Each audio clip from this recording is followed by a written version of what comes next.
Hampir 2.000 pekerja migran Indonesia ilegal meninggal dunia dalam kurun waktu 3 tahun terakhir. Para korban meninggal dunia dengan penyebab yang berbeda-beda, mulai disiksa hingga bekerja melebihi jam kerja normal. Data Bank Dunia tahun 2017 menunjukkan terdapat 9 juta pekerja migran Indonesia di seluruh dunia.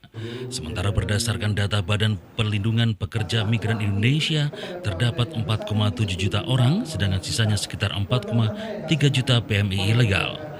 Sejak 3 tahun terakhir, BP2MI mencatat sekitar 1.900 pekerja migran Indonesia ilegal meninggal dunia.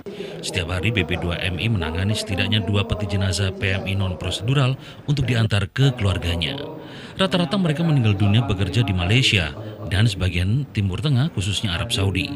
Penyebab meninggalnya bervariasi, tapi rata-rata karena menjadi korban penyiksaan dan kelelahan, imbas dieksploitasi selama bekerja di luar negeri, melewati jam kerja normal hingga 20 jam bahkan lebih.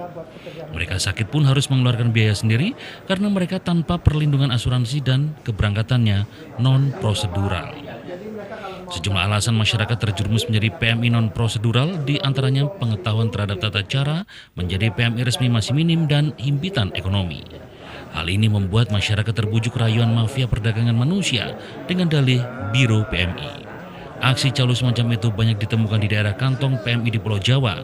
Modus para pelaku pedagang manusia ini hampir sama, yaitu mendatangi masyarakat kurang mampu untuk menawari anaknya bekerja.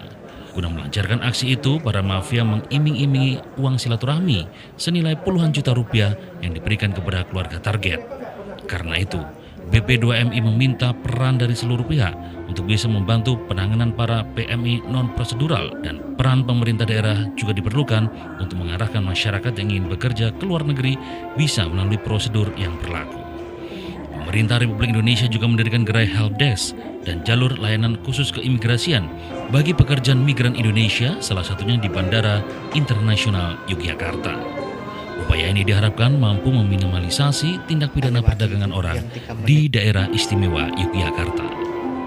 Tapi disamakan dengan penumpang biasa.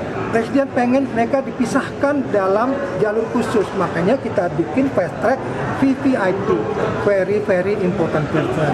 Nah, itu semua fasilitas adalah menunjukkan negara hadir, negara ingin memberikan pelayanan yang maksimal untuk mereka itu menjadi bagian daripada anggota masyarakat yang harkat derajatnya juga diangkat.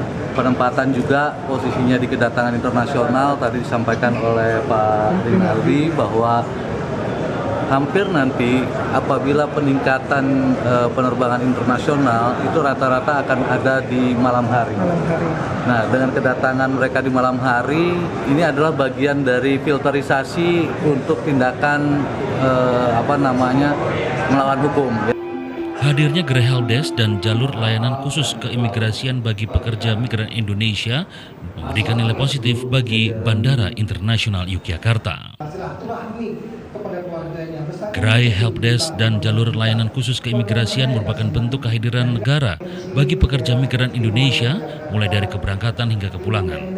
Layanan ini sesuai perintah Presiden Republik Indonesia Joko Widodo karena PMI menjadi penyumbang devisa terbesar kedua, hampir 160 juta triliun rupiah per tahun.